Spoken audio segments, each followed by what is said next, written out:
आज मैं जिस स्टोरी के बारे में आप लोगों से बात करने वाला हूं, इस स्टोरी ने एक टाइम पर इतना भयानक मोड़ ले लिया। जिस केस को पुलिस वाले सॉल्व कर रहे थे वो तो अभी हुआ नहीं था, लेकिन यहाँ पर एक और केस निकल कर सामने आ चुका था जो कि पुलिस वालों को पता ही नहीं था कि इसका भी मर्डर हुआ है। आखिरकार कैसे पुलिस वाले एक केस को सॉल्व करते करते दूसरे केस पर पहुंचे कि यहाँ सच में क्रिमिनल इतना शार्प माइंडेड हो चुका है कि वो अपने क्राइम को इतने बढ़िया तरीके से अंजाम देने लगे हैं। इस स्टोरी से आप लोगों को पता चलेगा। तो आखिरकार क्या थी ये पूरी स्टोरी, चलिए जानेंगे। लेकिन उससे पहले अगर आज आप नाइट फाइल्स पॉडकास्ट चैनल पर पहली बार आए हैं तो चैनल को सब्सक्राइब कर लीजिए, साथ में नोटिफिकेशन बेल आइकन को दबाना बिल्कुल मत भूलिएगा और कमेंट में पिक मी जरूर लिख दीजिएगा। तो चलिए आज की स्टोरी को शुरू करते हैं। आज मैं जिस स्टोरी की बात करने वाला हूँ ये स्टोरी पटियाला से निकलकर सामने आई है। 11 अक्टूबर 2021 का दिन था। बठिंडा पंजाब की रहने वाली छपिंदर पाल कौर पटियाला में अपने होने वाले पति से मिलने के लिए जा रही थी। वो बहुत ज्यादा खुश थी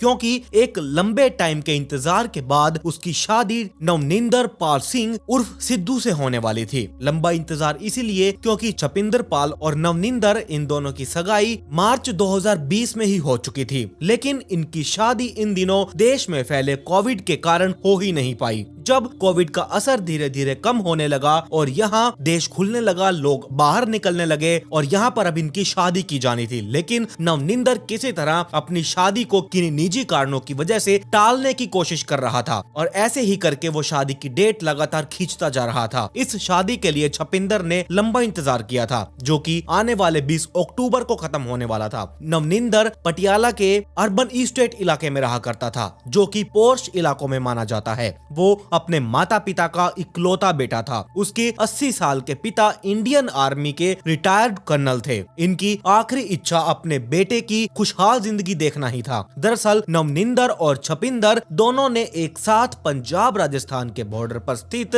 श्री गंगानगर में गुरु नानक खालसा लॉ कॉलेज से LLB यानी कि कानून में बैचलर की स्टडी की थी। उसी दौरान बठिंडा और पटियाला दो अलग अलग इलाकों में रहने वाले इन दोनों में दोस्ती गहरा चुकी थी और इनका प्यार आसमान छू रहा था। इसके अलावा नवनिंदर ने पोस्ट ग्रेजुएशन की स्टडी भी की थी और वो अमेरिका के एक इंस्टीट्यूट में पढ़ाई करने वाले बच्चों को ऑनलाइन पढ़ाया करता था। 11 अक्टूबर को जब नवनिंदर ने छपिंदर को शादी की शॉपिंग और तैयारियां करने के लिए बुलाया तब छपिंदर की खुशी का ठिकाना ही नहीं था। छपिंदर के घर वालों ने इसके लिए भी बिल्कुल टोका टाकी नहीं की। उन्होंने खुशी से अपनी बेटी को पटियाला उसके होने वाले पति के पास भेज दिया था और उसे मिलने की इजाजत दे दी थी और 11 अक्टूबर के दोपहर को सोनू पटियाला पहुंचकर नवनिंदर से मिली। जी हाँ, छपिंदर का ही एक सोनू नाम भी था। सबसे पहले नवनिंदर सोनू को एक होटल में लेकर गया जहां वो फ्रेश हुई और कपड़े बदलकर ये दोनों पटियाला में लगने वाली बड़ी मार्केट में शॉपिंग करने के लिए निकल चुके थे।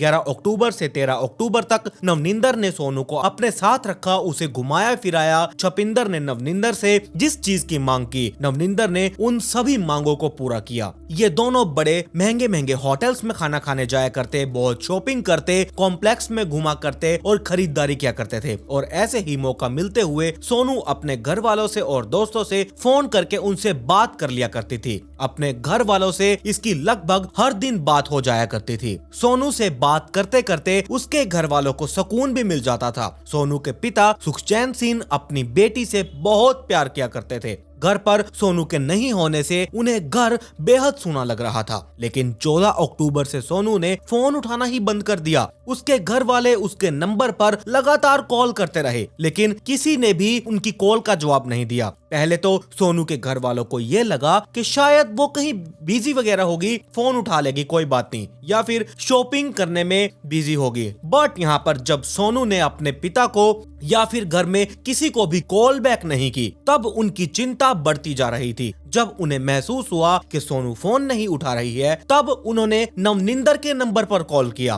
सोनू के पिता सुखचैन सिंह की कॉल देखकर नवनिंदर ने जब कॉल उठाई और फिर बात की, सुखचैन एकदम घबराए हुए बोले कि बेटा ये सोनू फोन क्यों नहीं उठा रही है? हम काफी देर से कॉल कर रहे हैं लेकिन ना तो वो फोन उठा रही है और ना ही कॉल बैक कर रही है। आखिरकार वो है कहाँ पर? पिता की चिंता महसूस करके नवनिंदर डर चुका था। जवाब में उसने कहा कि पापा जी दरअसल आज सुबह सोनू के साथ मार्केट शॉपिंग के लिए जाना था, लेकिन छोटी सी एक बात के लिए वो रूठ गई है। गुस्सा होकर वो घर से निकल गई और वो भी बिना अपना फोन लिए। मैंने उसका फोन देखा भी नहीं। मैं तो उसे तब से फोन मिला रहा हूँ, लेकिन अब देखा कि वो अपना फोन लेकर जाना भूल चुकी है। आप चिंता ना करें, वो जल्द ही घर लौट आएगी, तब मैं आपकी बात उससे जरूर करवा दूंगा। अपनी बेटी और होने वाले दामाद के बीच झगड़े की इस बात को सुनकर सुखचैन के मन का सुख और चैन कहीं गायब हो चुका था। उनके दिल में अपनी बेटी को लेकर अब बेचैनी पैदा होने लगी थी। वो हर पल सोनू के बारे में ही सोचे जा रहे थे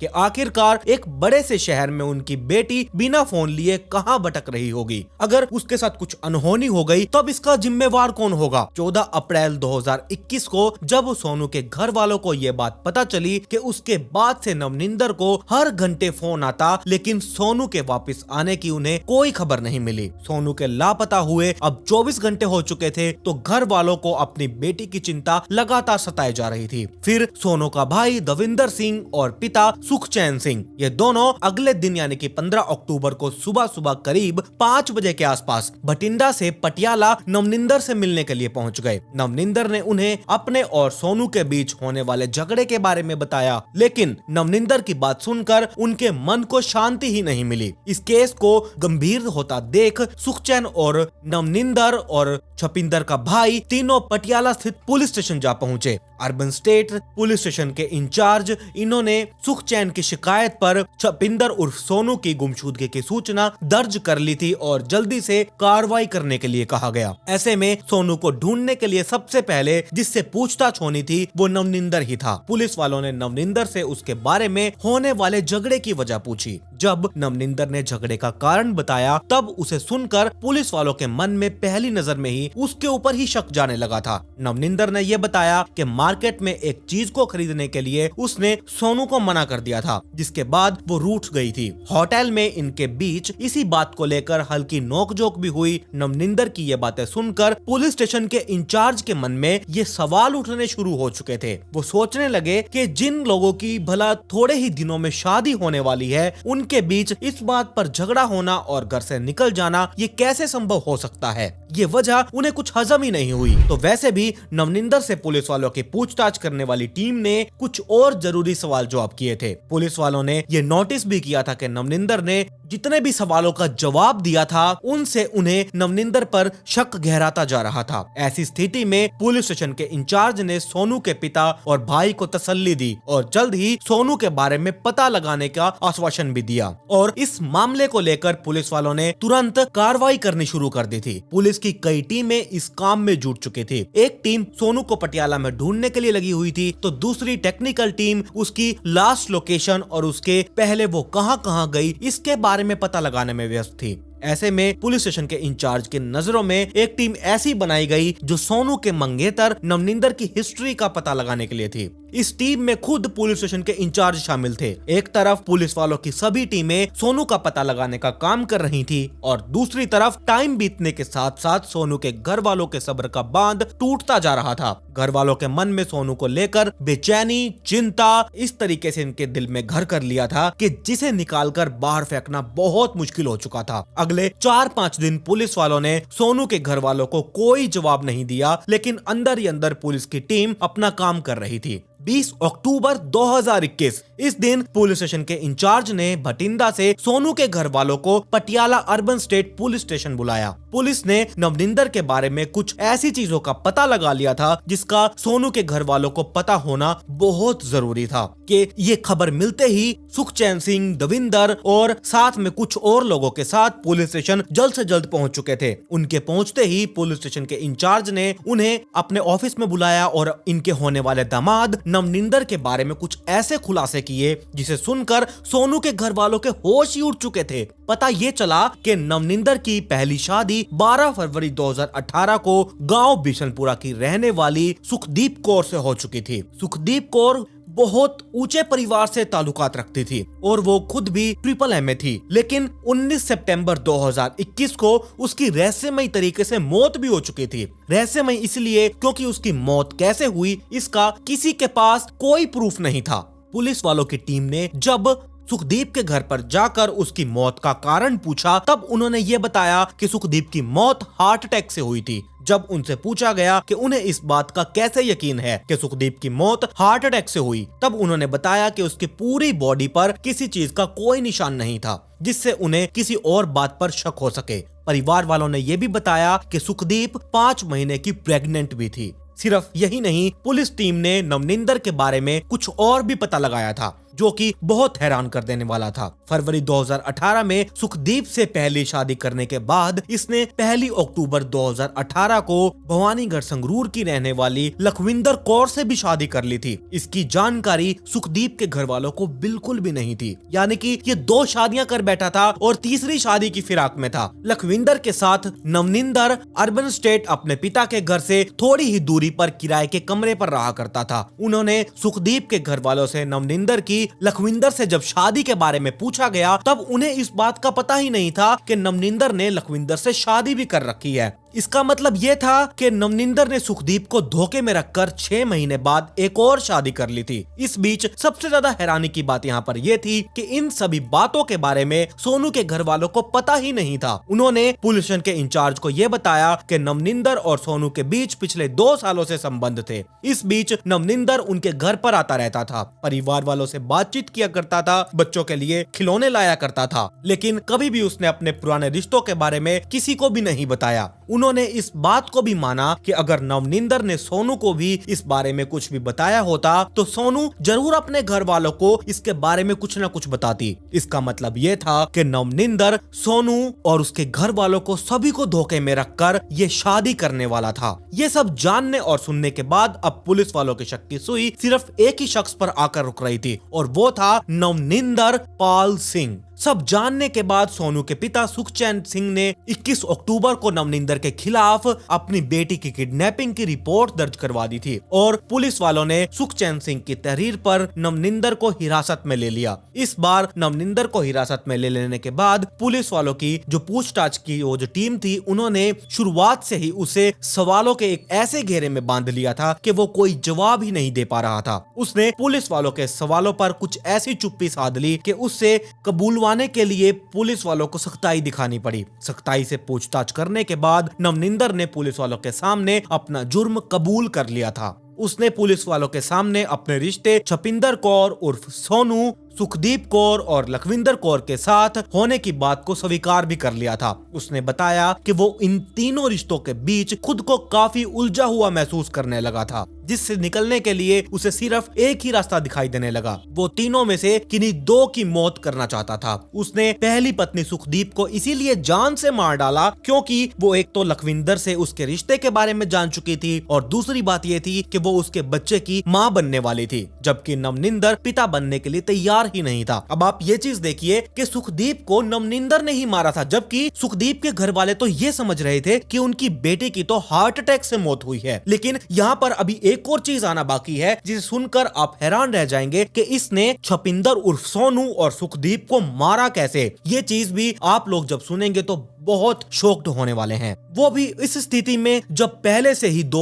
औरतों के साथ ये रिश्ते में बंधा हुआ था। उसने इस उलझन को खत्म करने के लिए सबसे पहले सुखदीप को ठिकाने लगाने के लिए प्लान किया। अब यहाँ पर जो कि नवनिंदर ने कानून की पढ़ाई की थी और वो क्रिमिनल लॉ के बारे में बहुत अच्छे से जानकारी रखता था, तो उसने इसीलिए सुखदीप को मारने के बाद कोई भी सबूत वो पीछे नहीं छोड़ना चाहता था। उसे पता था कि हत्या किसी भी तरीके से की जाए, आखिरकार कोई ना कोई सबूत पीछे छूट ही जाता है। ऐसे में मर्डर करने के तरीकों के बारे में वो पिछले 6 महीनों से रिसर्च करने लगा। वो दिन रात इंटरनेट पर तरह तरह के आर्टिकल पढ़ता, क्राइम स्टोरीज पढ़ता और मर्डर करने के तरीके ढूंढता। उसने पिछले 6 महीनों में हत्या का तरीका ढूंढने के लिए 200 से ज्यादा साउथ, बॉलीवुड और हॉलीवुड इनकी फिल्में देखी। इनके साथ साथ इसने क्राइम पेट्रोल भी देखा। एंड में इसी तरह की फिल्में देखने के बाद उसे एक तरकीब सूझी, नाइट्रोजन गैस। उसने इस बारे में खूब पढ़ा और एंड में वो इस नतीजे पर पहुंचा कि नाइट्रोजन गैस के इस्तेमाल से